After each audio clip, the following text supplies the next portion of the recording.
Yeah, it's nice to have control over your own destiny. It's working it out for yourself, and you're not having to answer to a boss or a corporation or whatever the things are. You just kind of get to wing ding it, which is kind of our style. Welcome to the RV Entrepreneur Podcast, the weekly show for nomads, work campers, RVers, and entrepreneurs looking to earn a living or build a business while enjoying the RV lifestyle. This week's host is Jim Nelson. Let's settle in and enjoy the RV Entrepreneur Podcast, brought to you by RV Life. Welcome back. Well, that's pretty much the extent of my singing capabilities, so I won't bother you with any more of that. I promise. But don't go anywhere, because I have two talented performers with me on the show today, and they provide plenty of tips for any aspiring nomadic musicians out there. Chuck and Michelle are the Status Crows. This duo has decades of experience performing at events, venues, and private parties around the United States, much of that time as full-time RVers. In fact, you may have heard them at an RV rally or the RV Entrepreneur Summit a few years ago. And this episode drops the morning of the RV Entrepreneur Workshop at Hershey 2024, where the Status Crows will be performing at the RV Life After Party that evening. Chuck and Michelle consider themselves an all-request acoustic jukebox duo with more than 1,500 songs in their repertoire. That requires some serious audience interaction. So we talk about how to own the stage and really connecting with the crowd. We discuss the challenges of balancing creativity and the mundane business side of things when running an artistic business. And they provide some great tips for finding gigs, marketing yourself, or just getting started. Spoiler alert, it comes down to practice, practice, practice. And that goes the same for business, life, and music, whatever you might be doing. We get into all this right after a quick word about coping with weak campground Wi-Fi. King Wi-Fi antennas are the solution to boost your internet experience. These powerful antennas pick up and amplify Wi-Fi signals from up to a mile away, ensuring you stay connected wherever you park. With easy setup, secure VPN networks, and support for multiple devices, you'll enjoy fast, reliable internet on the go. Say goodbye to slow connections and hello to seamless browsing and streaming. Choose between the King Wi-Fi Max Pro, King Swift, and King Falcon models. To see why King has been a connectivity leader for over 2 decades, visit kingconnect.com. RVE podcast listeners can save 15% with code RVE 2024 at checkout. And now, on with the show. Chuck, Michelle, thank you so much for joining me. I'm really excited to learn all about what you're doing, and I get to meet you at the Hershey Show coming up. So welcome to the RV Entrepreneur Podcast. Thank you. Thanks for having us, Jim. I understand you've been on the podcast long ago, and some things may have changed since then. You talked with Keith and Alyssa way back in the day, and now we're the RV Life Entrepreneur. This episode actually drops on the day of our big event there in Hershey. So if anyone listening, I hope you're listening to it before or after the workshop and before the party when you get to come here. The Status Crows play live. But since I mentioned RV Life, this is technically the RV Life Entrepreneur Podcast. So I asked 2 questions of all my guests first, real quick, just kind of get to know you. When were you guys first introduced to the RV life, and how does that look any different now? Great question. We actually got introduced to it via YouTube and, finding this community that way. And I got addicted to just watching other people's YouTube channels about who was out there doing this. Gone with the Winds, huge classic YouTube channel that's still out there today. And so that was back in 2015 when we first kind of got the idea, and we planned to go on the road. We spent almost 3 years planning for it, and launched out of Los Angeles on our full-time RV journey in 2017. Wow. So Chuck, tell me, what does it mean to be an entrepreneur? What's that mean to you? Yeah, it's nice to have control over your own destiny. It's working it out for yourself, and you're not having to answer to a boss or a corporation or whatever the things are. You just kind of get to wing ding it, which is kind of our style. The best thing is that you're your own boss, and the worst thing is that you're your own boss because you're accountable to yourself, right? That is true, and we spend a lot of time working on the brand. More from the business aspect. We have a team. We'll get to that in a little bit, but yeah, we have a team that helps us. But yeah, it's way better than working for a corporation, I gotta say. I do want to get to that, but you guys, you and RV Life go back quite a ways. In fact, even further with the original RV Entrepreneur Summit. When did you first connect with this crowd, and how did that relationship develop? It was actually at the RVE Summit, the very first one that Heath and Alyssa had put together. Michelle will tell you how she tricked me into going there. But yeah, we ended up there before we even had an RV because we were considering the lifestyle. We were trying to work it out. The hard part for me is that I was in a regular job that I needed to be in one location for, and I could not wrap my mind around how I could break away and survive. And so that's why we went to RVE. And as soon as we got there, that was the turning point for us because I then understood, okay, there are ways that we can do, there are things to be done, and there are ways we can handle things in order to survive. Mm-hmm. That's good to hear because we're going to be doing that once again. But so tell me which came first, the music or the traveling? Were you guys always musicians, or were you, which came first here as traveling nomadic musicians? Well, Chuck actually has been a musician most of his life since he was Yeah, about 14 years old. yeah. And I actually turned. It was 48 years ago yesterday that I started playing guitar. So there you go. we met in Los Angeles. He was in a band that was looking for, forgive me, everybody, a chick singer. Uh, Not my words Yeah, there, not their words, Chuck's. not my words. And I auditioned for this band, and that's how we first started working together. And we did that for about a year with two other gentlemen, and we figured out real fast that tips split two ways was much better than tips split four ways. So we ditched those guys and became the Status Quo's duo after that. Awesome. So you Yeah. mentioned tips. Let's talk about income as musicians for a minute. What were you guys doing at the time if you were serving artists? Well, I've been supporting my career on the road this whole time, and I worked remote before we went on the road, so I always had that sensibility. And I took a brand new job with a startup company right before we launched out of Los Angeles onto our road life, and I kept that job up until last December, where I decided to be a Status Quo full time.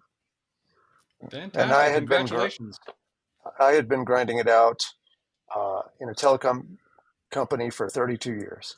And somebody brought it to my attention that after 30 years, I was eligible to retire no matter how old I was.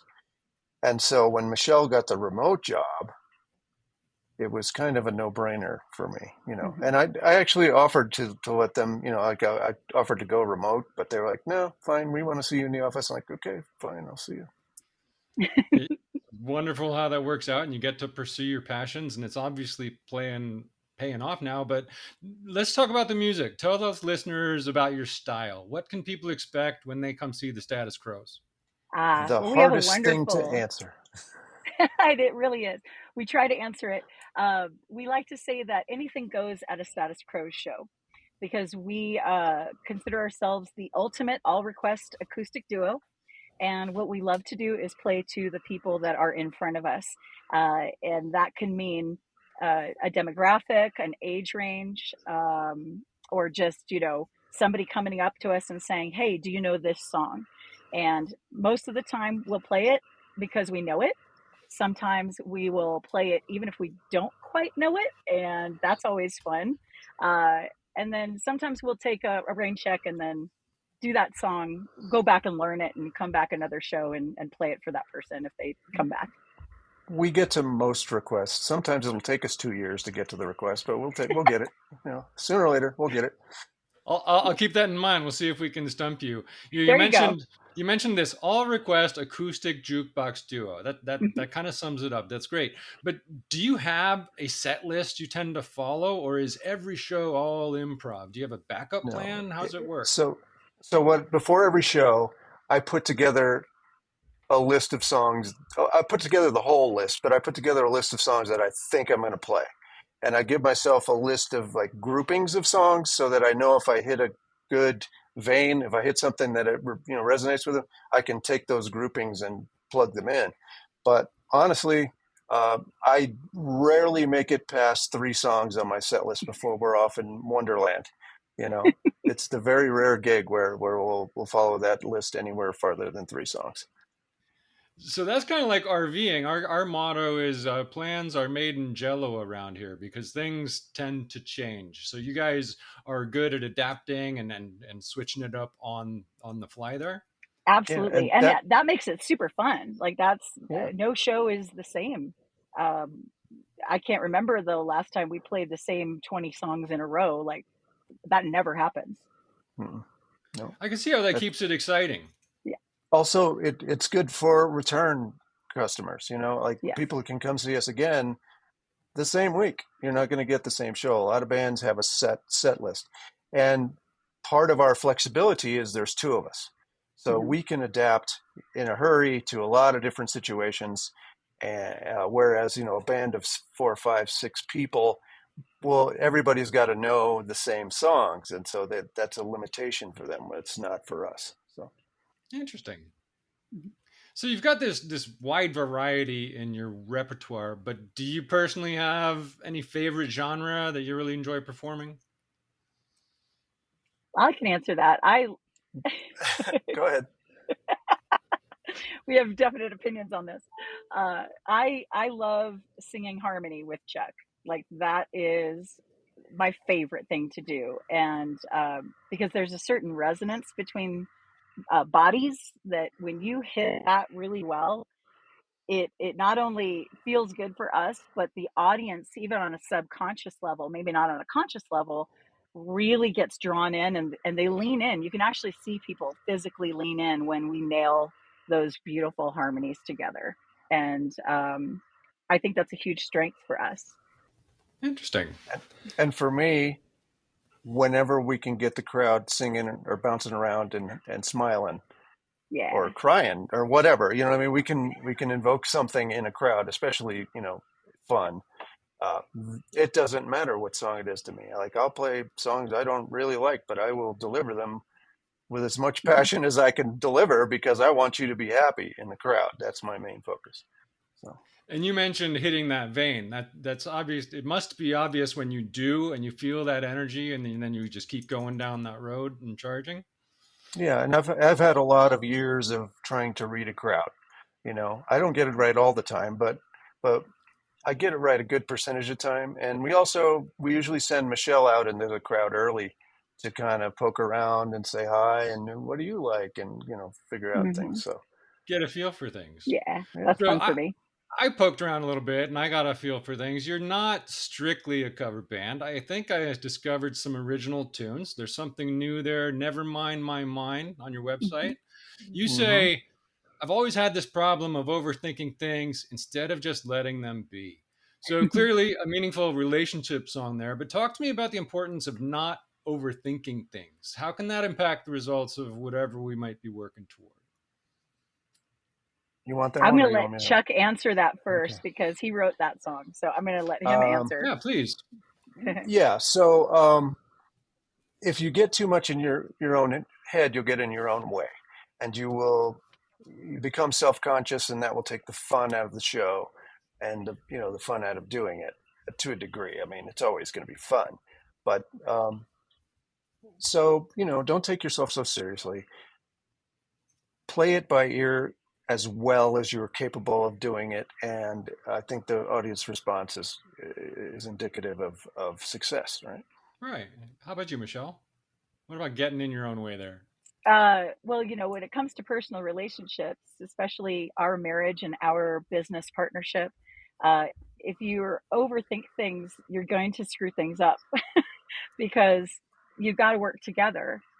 This lifestyle can really make or break a relationship. If you're not good at working together and you get kind of caught up in your own head and your own stuff, you're not going to make it very far because there's so many problems that occur on the road, obstacles in your way. And if you're not flexible with each other and with the situation in front of you, you'll never go anywhere. Flexibility is the main power. That is so true, both in business operations and in RV life. And I'm going to jump way ahead here. I was going to talk about this earlier, but Renee and I have been working together for 25 years. Basically, we work well because we stay in our own lanes. Mm. As a working couple, how do you two delineate the duties when it comes to managing the business or the creative development, or both? Do you each have your own lanes you stay in, or do you Oh get in each yes. other's way? Oh yes, definitely. Definitely. Well, from a personal perspective, I really appreciate that Chuck is in charge of all laundry. This is very important. Ladies, let them do it. It's awesome. Just let them do it. Let them take care of it. It comes back and it's folded and it's fantastic. And I absolutely adore him for taking on that role. So that's from a personal perspective. From a business perspective, Chuck is in charge of all of routing us, reaching out to book the gigs, uh, pretty much, where we go and what gigs we play is all his job, is to make sure that, so that way we're not both trying to book things and overlapping, because that would be disastrous. And he's incredibly good at it. He could speak more to his process with that, but I admire his tenacity when it comes to that, because I was in sales for a very long time, and this is harder than being in outside sales. What he does for the band, honey. It Do you is want to talk a little bit more about that? it is sales though, right, Chuck? I mean, you're pitching yourselves. It Mm-hmm. is. It's cold sales too. A lot of it is cold calling. Um, you know, um, Made a lot easier by the internet because venues have websites that you can access. Some venues have actual instructions. If you want to play here, fill out this form. If you want to play here, email this person. Many don't, and so I find things, and I'm out on platforms like Facebook Messenger or whatever, and I will try to, or Instagram, and we'll try to communicate with the venues, and the percentage of success and failure is staggeringly low. But when you get a success, success breeds success to a degree, because Mm-hmm. once you can get a little toehold into what am I trying to say? Into a market, an area, a city. Uh, uh, Often if you're good at what you do, word will get around, and you will Mm-hmm. be able to exploit that more and more each time. Sometimes it takes a while to get a toehold into a market, but once you get it in there, unless there's a COVID incident, you'll probably stay there. As long as you Yeah. visit there with some sort of a frequency. So, speaking of the venues, do you have a favorite type of venue or crowd that you prefer to perform for? We joke about it a lot. Um, some are easier than others. We've found that uh, breweries and wineries, that kind of thing, for us. I mean, we love RV shows most of all, but breweries and Mm-hmm. wineries, as far as like public places, are pretty good to us overall, Mm-hmm. because they are full of happy people who whereas your roadhousey honky tonk ones are a mix, and you can get any mixed bag. The brewery crowd and the wine bar crowd, or the winery crowd, is fairly homogenous in their attitude and their uh, you know their appreciation, that kind of thing.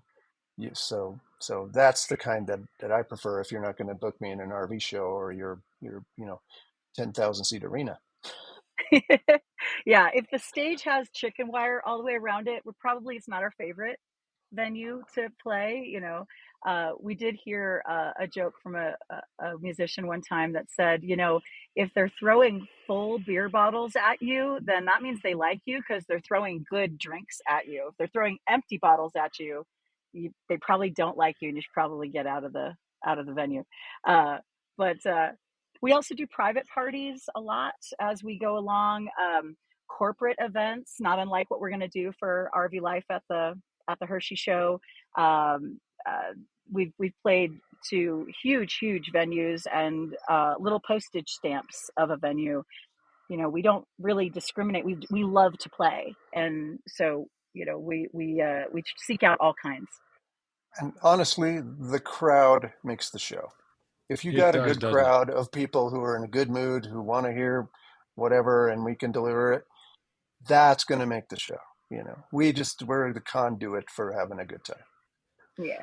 We were down at South by Southwest one year, and we must have been a great crowd because the performers on stage were actually throwing full beers at the crowd. There you Oh, And they go. were actually kind of dangerous because they were Nice. throwing them pretty hard, and they were giving away, free beer. But some of those people got hit with some full cans. You talked about all these different types of venues. Do you have different approaches or different methods? I mean, you said sure some have websites and forums, but when you're approaching, like, say, some high-end winery versus that dive bar, does your approach change from venue to venue? not greatly. No, no. I think I pitch the same way to both. We may joke with the winery, say, yeah, we go really well with wine or whatever. But by and large, it comes down to, hi, this is us. Check us out on our social media.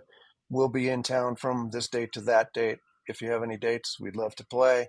Please, let us know. And then you do a follow up depending on your schedule and all that kind of thing. So He makes it sound Right. incredibly easy. it's Let me so easy. let Sure. he's being very humble here, Jim. Let me just tell you that from an old gal who did outside sales for years, the amount of outreach that Chuck does on a daily basis to keep our route full of gigs is enormous. I mean, we're talking hundreds of emails, cold calls, every month, like regularly every single day he is on that. And um and that's and there's a lot of momentum. Obviously we mentioned the pandemic a little bit here. We were on a good run until the pandemic hit, and of course everything got shut down. So we spent the last year rebuilding that momentum, and so now we're finally back to booking 6 to 12 months out, whereas before we had to really build that back. And he has worked so hard uh, on being diligent, on not just emailing once, twice. I mean, we're talking 8, 9 times sometimes, and regular follow up. I mean, he's truly amazing at what he does as a booker for the band. You must be, because I've seen your schedule. But as performers, especially when you're playing requests all the time, you really need to engage with your audience, right? So, Mhm. what tips do you have for owning the stage and truly connecting with the crowd? Oh, here's a Michelle question. Oh, oh, I'm more about talking to the crowd than Chuck is. He's working on what are we going to play next, and so in between those spaces, I'm usually talking to the audience and uh, asking. I'll even say, what do you want to hear next, and just see what happens. Someone might yell something out, or walk up with a cocktail napkin with a request written on it. Of course, if you attach $100 bill to that, that's going to go straight to the top of the list. No, just kidding. But uh, it just, sometimes it's, what's your name? You guys look like you're here on a date, or anything to get them to engage with us. Uh, and there's something about playing someone's song. There's a magic in music that is connection. And when somebody yells out, "Hey, do you know this song?" And we say, "Yeah, no problem. Let's play that next." There's a giddiness that happens out of that person because they're being seen by us. And then we play it, and they're so thrilled because it's like a jukebox. You're saying, "Hey, jukebox, play this thing," and but it's in real life. And when that exchange happens, they're happy, and it makes us happy that we're making them happy because we're taking them through a journey. That song means something to them for some reason, because a lot of them will sit there for an hour or two and think about it, and they finally come up with something, and they finally say it. And then when we actually can deliver it, that is the biggest happiness that we can deliver to a crowd. Because once we do that once, then everybody catches on. And then all of a sudden, magically, everyone has a song that they want to hear. And then now we're on a roll, right? So that's why we love playing covers, especially by request. Of course, we will play our original songs. If someone knows our songs, they'll ask for those too. But there's something about getting your cover request played in real time that's super magical, and we love delivering that to our audiences. I get that. It's like when you're playing on a jukebox in a busy bar and your song finally comes up. There's that connection. But to see someone actually play it live, it you mentioned about playing request, and it brings a real quick story here about the $100 bill. We were watching Ray Wiley Hubbard once, a famous artist, a favorite artist Mm-hmm. rather, and he said, "I don't take requests." And he started playing. He said, "I don't take requests," when people kept shutting out. And then someone went up there and handed him a $100 bill with a request. And he said, "Okay." And he played the request. See, I saw Bruce Hornsby in the range one time, and Bruce had his band there, and they had been playing a long time together. And so he says, "You know what? Let's stump the band. Bring me a request." So everybody started writing things down on paper and running up to the stage in a huge arena. And so somebody put one in, and he pulled it up. He's like, "This one's on a fiver, a $5 bill. I'm gonna play this one first because right to the top." It must have been the Cor Blund song. If you don't know Cor Blund, he's got a song about a $5 bill where he wrote the lyrics on a $5 bill, and he can't play his song anymore because someone stole his $5 bill. So he's got to go find that $5 bill so he can play his favorite song that he just wrote. But I There's want to back somebody up. in a bar doing that somewhere. Yep. I just want to back up here a little bit here. Why the Status Crows? Clearly a play on status quo, but does Yes. that have something to do with current affairs or the British rock band? What does it mean to you guys? Actually, neither. It's just that Chuck's last name was Crow, and we needed a name for our band as a duo. And so I went to a Willie Nelson concert at the Wiltern Theater in Los Angeles one night, and me and my friend sat in the bar, maybe got a little bit of a contact high from all the Willie Nelson fans there, and wrote down about 10 possible names for our duo and brought that back to Chuck the next day, and he chose the Status Crows as the name. Yeah, I was trying to keep my name out of it. Truly, I just wanted a name. Okay. But when I heard it, I was like, okay, that's a win right there. It resonated for me. So we're Status Crows now. It's definitely catchy and memorable, but I don't see you as guys anything but the status quo. You guys are breaking some boundaries around here. So congratulations on making that work. Speaking of work, what's the best way you've found to get new gigs? So you've mentioned the approach and the hard sales. We might have covered this a bit, but do you have any resources for finding those gigs as a traveling musician? Aside from the internet, it really helps us as we build fans across the country. We'll put it out there. Friends who live in areas or who came from areas, especially with RVers, it's very good. Hit up your friends because we have some good friends who live in Nebraska. We never played through Nebraska before, and they turned us on to a whole bunch of venues. So, we didn't get all the gigs, but we reached out to many. We made connections with some. Maybe some were schedule prohibitive, but we're interested in using us. So I keep a database of everybody I try to reach out to, and thus the database grows. Our opportunities to play in those areas grow, and so it moves along. So, with the RVing lifestyle, you clearly have a connection when it comes to rallies and RV shows and that type of events. But when pitching yourself in general to either events or venues, What's your unique selling proposition? What sets you guys apart, and how do you use that to close a deal? When I presume some people might want, all original artists and sets and such, but how do you squeeze in there and set you guys self apart? Couple of ways. We try to, we try to entice them to check out our social media, so that, because social media is, horribly important today. Not Mhm. so much as, like, oh, haha, we have more followers than they, because that's not necessarily meaningful. But if you check out the live performances, if you, uh, that's one way. And another way is, past things that we've done.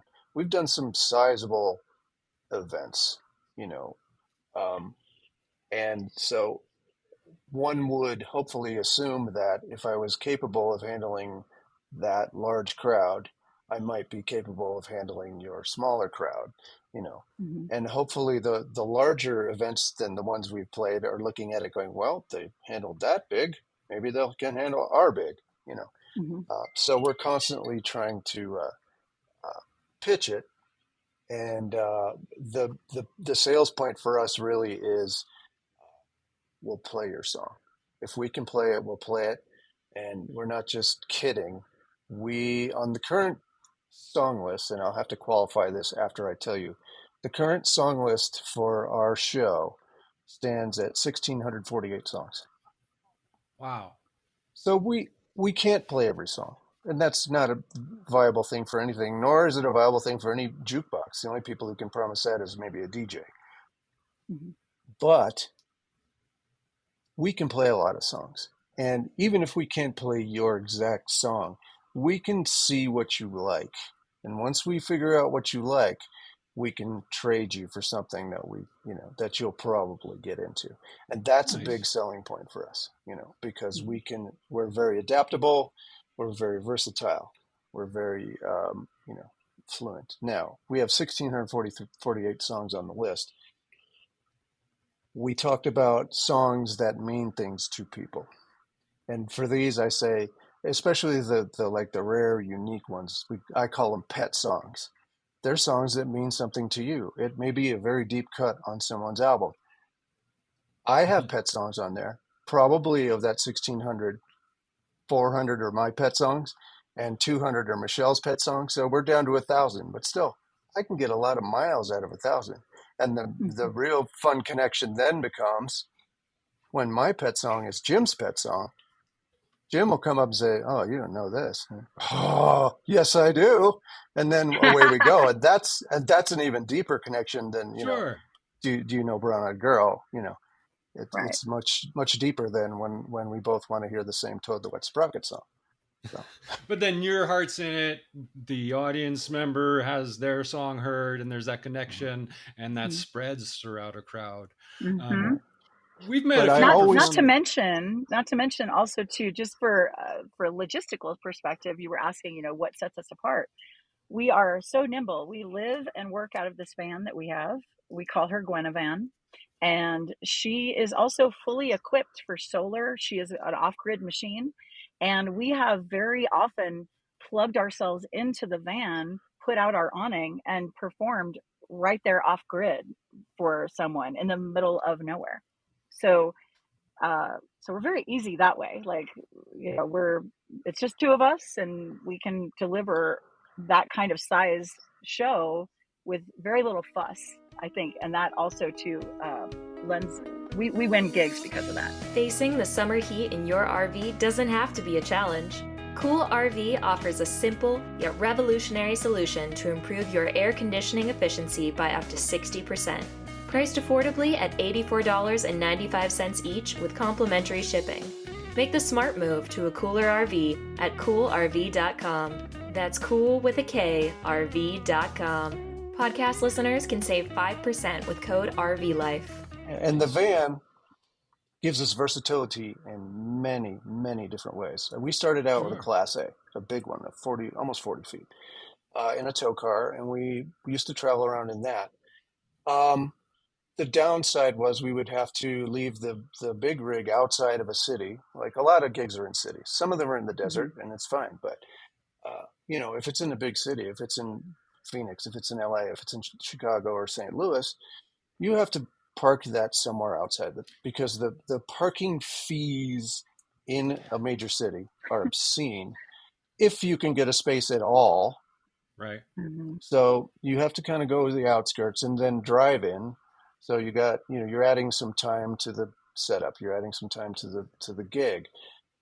And I'll let Michelle tell you the story about how we lost the Class a couple times. I, But the van, Twice. yeah, the van is very nimble. The van is like driving a car, so there is less Mhm. fatigue on us. There, we can get places faster, farther, and we can go right to the heart of the city, play in the heart of the city, park in the heart of the city, sleep in the heart of the city, get to the next city. Mhm. Much more nimble for us, much easier for us to get around, and we carry as much gear as we ever do. We have full PA, we have full light show that we carry with us. That'll be good for at least 500 people, if not, more. Mhm. Nice. I can see that allowing you to be a lot more spontaneous, and it's almost like have concert will travel. Have you Mhm. guys like done that in like courtside or other places where you'll just show up and bring it all out and draw the crowd? We try not to do that just because of my personality. I don't mind if I'm outside playing and you come and you sit down and you listen and whatever and cool, but I try not to foist myself on you in your realm. So if I'm out with a bunch of RVers in courtside, either I have a purpose for being there and I'm going to be the entertainment that someone has hired me to do, which we do all the time. It is unlikely that I will go out into the desert, pop up my stuff, and start blasting in the desert and see who shows up. I don't like to intrude on people's, It's courteous. It yeah. is. Yeah. So you talk about being hired for music. We've met a few musicians over the years performing at RV resorts, and Mhm. some have even posted in the work campers group I manage on Facebook. Have you ever had that type of work camping arrangement where you're playing as part of the deal at a resort or typical campground type Yeah. environment?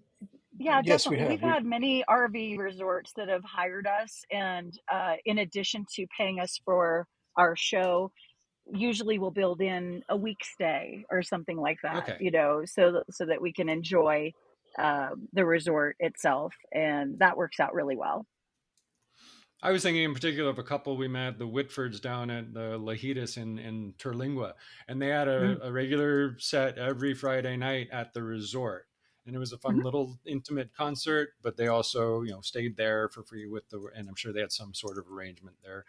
So you mentioned social media. Do you have specific apps or platforms you use when planning your tours or finding gigs or managing merch sales? Is there any like, let's talk about some apps or resources that others might want to look into if they're planning pitching gigs, like Mhm. bands in town or anything like that? Are there apps out there that people might not be aware of? Sure, sure. Well, if you have your band and you're established and as a band, you're going to want a website, right? Because that's kind of basic. But you can run a merch sales straight from there. Um, our Facebook and Instagram are pretty effective when it comes to announcing that you have a gig, but then also to it's one of the places that Chuck will research venues also. Um, and YouTube is also a good billboard for what you do.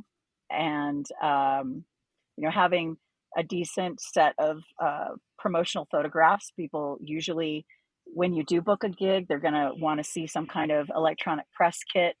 Depending on the size of the venue and the show, you either just need a couple of photos so that they can promote you, which we hope they do. And for all the venues out there that might be listening, please promote the music that you hire. We do our best, but it's really much more effective if you, as the venue, will also promote that we're going to be there. That's always nice. uh, so we love those venues who take that kind of time. Uh, in some cases, if it's a larger event, you're going to need to provide a stage plot of what you need, because not always when you book a much larger show are you bringing your own PA system, your own lighting, because that's going to be there already. But the sound people and the lighting people need to know what are you bringing on stage so that we know how many plugs you need, and inputs and things like that. So those are just some of the handful of Mm. things that we use regularly. Uh, there are some apps out there. One in particular that I'm thinking of is called Gig Salad, which is an interesting connector for musicians and other kinds of acts to connect with people who are looking to hire entertainment, most specifically for their private events. Um, as travelers, however, full-time travelers, it's more difficult to use that particular app because it's very regionally based. So if we were still in Los Angeles, we would be using that app, I think, a lot more because, you know, it's a person who lives in a house who's going to have a party and who's going to look in Los Angeles for an LA based band. And so if you're stationary a lot, then an app like that can really be great and help you get gigs in a region. But we haven't really found anything yet that really helps us move with that, like the multiple destinations. Yeah, Bands in Town is good in that it's a national, a national platform. So you can go to Bands in Town and plug in the genre of music that, if you're a reggae band, you can plug in Bands in Town, for San Francisco or whatever, and then say, okay, I want to see reggae bands. And then you can see where those reggae bands play. So Mm-hmm. that's, Bands in Town in particular, I do use, especially in areas that I don't have a presence in, that doesn't know me well yet or that I've never been to. So, Smart. It sounds like you can use that to identify the venues that are hiring musicians in genres or whatever that you might be venues that might be compatible with your style. And then it's still up to Chuck to do the pitching and the outreach and all that cold calling and all the following up. Yeah. There's no easy path. It's you've No, got to put in the work. I It's can't Yeah, we imagine. make it look easy, but it is not. it takes some patience. Patience and perseverance. So when it comes to traveling, do you tend to plan your route around the gigs or do you try to find gigs along your route? Both, So, actually. okay, yeah, Yeah. it's a combination because we'll get big dots, like the RV life. That's a fairly important gig for us. And so, therefore, we are going to make the trek. We're right now in Colorado. We'll be making the trek to Pennsylvania in the next couple of weeks. So, what I do is I point A to point Z, and I see how to get there. And as I go there, I look for cities. And when I look for those cities, my first thought should be, who do I know in that city? Who can tell me? Give me some inside information. And then once I exhaust those possibilities, and it's a rabbit hole situation also. When you get to researching one thing on the internet, it will point you to other things. And so you can, the fingers start to spread out, and all of a sudden you've been sitting at your computer for 12 hours, and you're all of a sudden now you're like, well, I got to save this venue in Denmark because if I ever go to Denmark, I'm going to need that venue. I know I'm looking really in Oklahoma, but and it'll take you to all kinds of places. So what I try to do is I try to when it was the Class A, I would have to pick and choose a little more as far as locations because we weren't as nimble. You could only drive that 4 hours a day, really, and Mm-hmm. otherwise you're too exhausted to play the show. With Mhm. the van, it's much like driving a car. So I can go a lot farther to the left or right of our route. So I can go north or south for a couple of hours, and I'm still pretty much on my route. And it takes me to interesting places that I didn't think I would visit, like Ogallala, Nebraska, or other places like that. So it's fun when you start to figure it out, when it starts to come together. But it's not always easy to connect the dots. But it is a game of connect the dots. You connect the big dots, and then after that big dot, you have another big dot, and you need to get to that. And so you try to find places in between. And when we don't have a big dot for a while, like we have a lot of space, then we'll go, okay, Michelle, where do you want to go? Montana? All right, let's go. That's how we work it. And that Where's that becomes, biggest ball of twine, or that the biggest frying pan, or any roadside attractions? I'm addicted, so I'm always suggesting, to do those little stops as well. so the great app for that is actually titled Roadside Attractions, and you can go anywhere and find those attractions wherever you are. You pull it up and you'll find whatever it might be near you. Mm-hmm. But Chuck, do you use any sort of trip planning app when you're planning your routes? I use a bunch of different tools, mostly Google Maps though. But I surprisingly have noticed of recent, because we do some Harvest Host trips. Yeah. They're good for stops along the way, and they're interesting places to drop in. And I started to notice a pattern in that many of the Harvest Host places that aren't farms or something like that have live music, especially the Mm-hmm. breweries and the wineries. And so now I'm starting to go, okay, Harvest Host, like check out this venue. Oh, we could park there. I wonder if they have live music. Why, yes, Maybe they they do. might. And then so it's just been an interesting side effect of it. But we use iOverlander. We use what are some of the other apps we use? Michelle's more savvy with we use the Elks Club apps. We're now Elks Mm-hmm. because they do things and they have parking, and so there's a lot of places. But what are some of the other like boondocking type apps? You're forgetting the obvious, which is the RV Life app, honey. RV Life We app, use that yes, too. of course we do.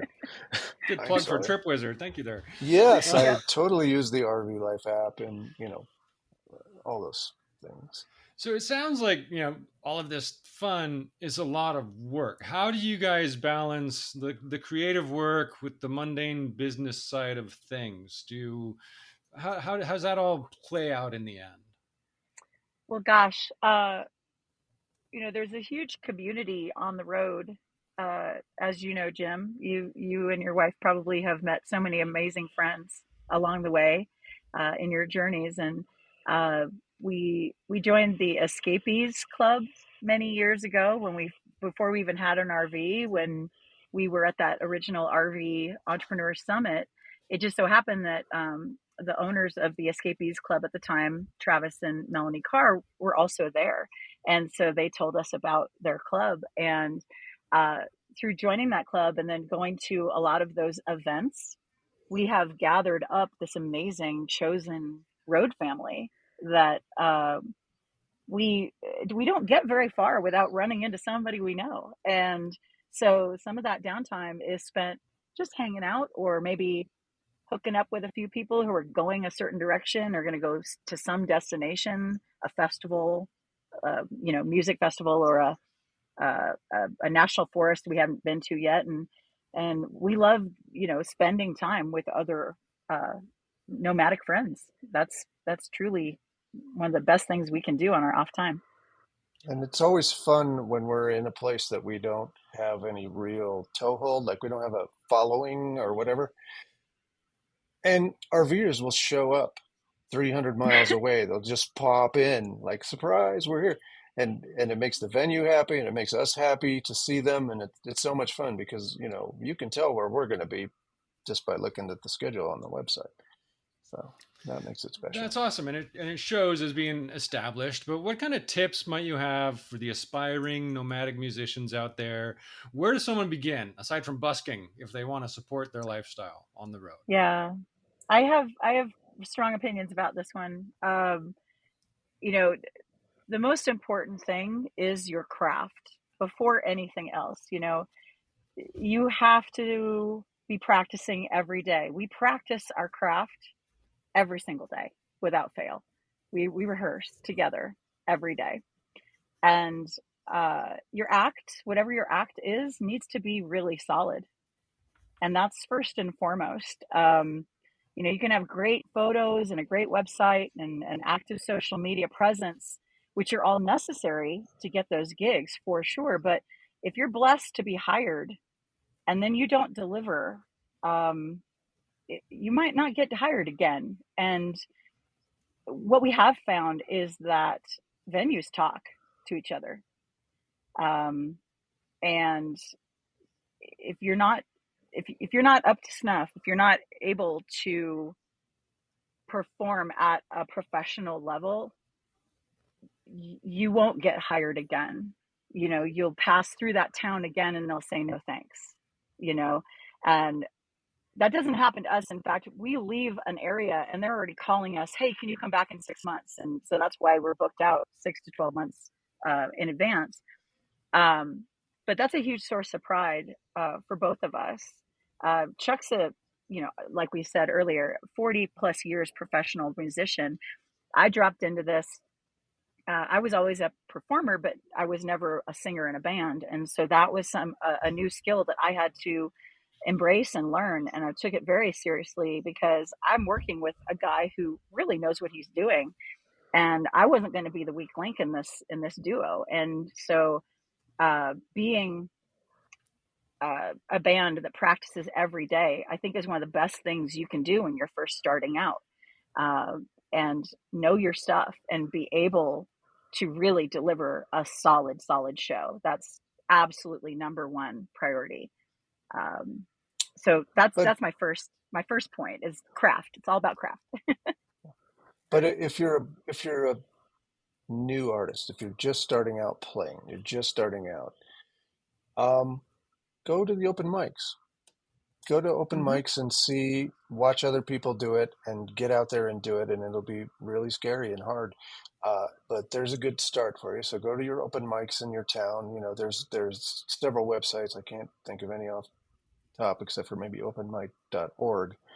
But your local coffee house is going to have an open mic. Sometimes your local brew pub will have an open mic. There's literally thousands and thousands of them out there. It's a good place for someone who is absolute beginner. You know, after you get your song, you know, a few songs, like I know what mic is good because you probably won't get more than 3 songs. So if you can hone those 3 songs down to razor sharp cool, go to the open mic and throw them. And then there's always a possibility too that the venue will like you and want to hire you from your performance at the open mic. That's a great idea, and I could see how open mic would get you kind of more comfortable with a crowd and be able to, Mm-hmm. practice your stage presence. But if it all comes down, Michelle, if it all comes down to practice, practice, practice, but you have this set of 1,500 songs that you guys pretty much know off the top of your head, how often are you guys practicing? I mean, how much of the work are you guys doing or getting together and practicing? Do you mean the two of us Yeah, rehearsing together every single day? every day. Every And we day we try carve to out time to practice together. Mm-hmm. make it at least 2 hours a Mm-hmm. day. Sometimes, you know, I'll be, you know, working out. Like I do the charting for a lot of the songs. So there's some hours also on my side, you know, not rehearsing with her where I'll be working on songs. So there's some rehearsal time too.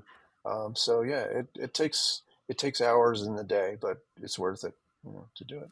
And it's fun. And there you go, folks. It comes down to practice, perseverance, and dedicated time and effort to get the results you need. So, where are you guys headed next? What upcoming gigs are you really excited about? The RV Life Uh, Party at Hershey, 100%. Pennsylvania RV Show. Tonight, if you're Yeah. listening right now. Yeah, that's our we've been looking so forward to that.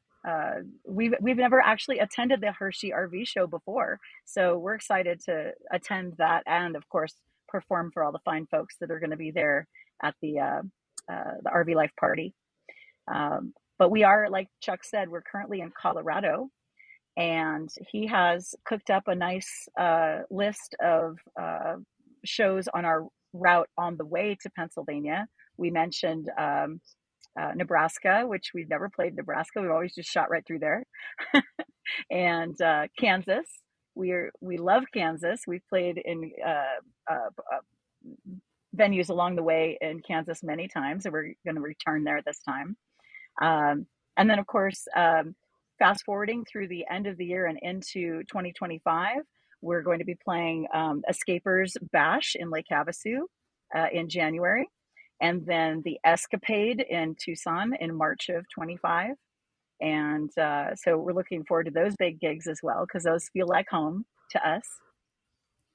That's so exciting, and I can't wait to connect with you again, especially at the RV Life Party. What's the best way for people to connect with you and learn more about the Status Crows? Oh, absolutely. Thank you for asking that.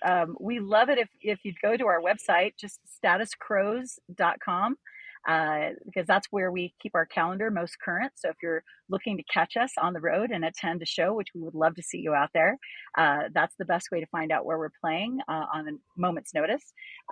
We also are on Facebook and Instagram. You can reach out to us via DM on there, or at just statuscrows@gmail.com if you want to just go for an email, reach out, that too.